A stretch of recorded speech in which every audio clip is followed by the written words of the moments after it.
Good morning, grade 7s. Welcome to lesson 13, part 2. In this lesson, we will continue with patterns and we'll be going through the subsection use and write rules to form a pattern. This is page 144. So it says, we can use rules to determine a pattern mathematically. In other words, we need to explain a number sequence using words in a sentence, or be given the words and be required to write out the number sentence. So those are the two types of questions that can be given to you. So example 1 is when I give you the rule in words or the sequence in words, and you need to write it as a number sequence using the digits.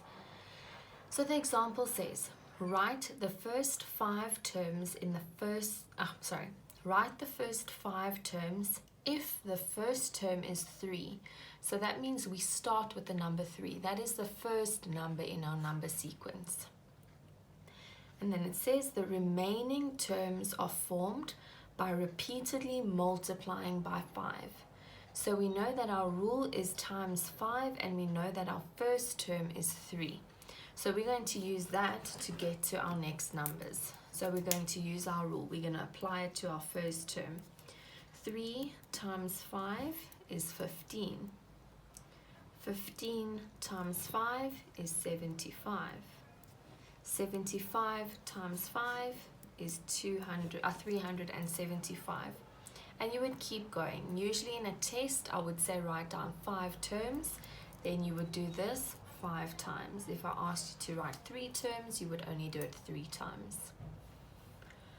Alright, so that's the first type, when I give you the words and you write the sentence, or the sequence, sorry.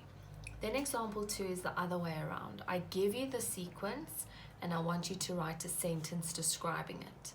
So there are 2 parts to every sentence that you are going to form. The first part, you're going to tell me what the first term is. So whatever the number is in the first term. The second part of your sentence will be your rule, and that must be written out in words. So if we look at example 2a, the sequence is given as 6, 10, 14, 18. So we can see the numbers are definitely getting bigger. Now you need to figure out, are we multiplying by a certain number or are we adding a certain number? Now in this case, we can see it's very clear, we are adding 4 each time. So your sentence will be, the first term is 6 and the remaining terms are formed by repeatedly adding 4. So I've basically said what the first term is and then what the rule is, and I've said it all in words. Right, then example 2b.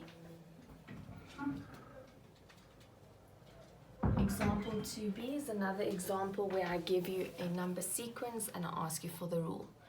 So you can see I've got 44, 34, 24, 14. So we can see our numbers are getting smaller, and we know that when they get smaller, we're either subtracting or we're dividing. Now in this case, we can see we are subtracting 10 each time. So again, using our steps, the first step, what is my first term? So you're going to say the first term is 44 and the remaining terms are formed by repeatedly subtracting 10. So all I've done, I've explained what my first term is and what my rule is in words. Now the reason we do this, if you give someone the sentence, they must be able to form the same pattern that you've got. So you can test it with your sibling or your friend or whoever's at home. You can read them the sentence and ask them to write the pattern and see if it makes sense. Make sure your sentence always makes sense.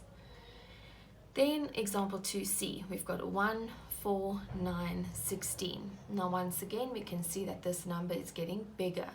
So we're either adding or we are multiplying. Now this one's a bit of a tricky one. So if you look, the rule, it says the first term is 1. Okay, that's very clear. And the remaining terms are formed by squaring the term number. Now remember, squaring means we multiply it with itself twice. In other words, the first one, 1 squared, means 1 times 1, which is equal to 1. The second one is the second term, so we square the term number. You say 2 squared, so 2 times 2 is 4. Then the third term, we square the 3, so it's 3 times 3, that's equal to 9. Then it would be 4 times 4, 5 times 5, 6 times 6, etc. So that one is a bit of a tricky one, but you must keep an eye out for it, because you'll definitely see something similar to this in an assessment. So just remember, you can get asked 2 ways. Either you get given the sentence and need to write the number sentence, or I give you the number sentence and I need you to write a sentence describing it. So you need to be able to do it both ways.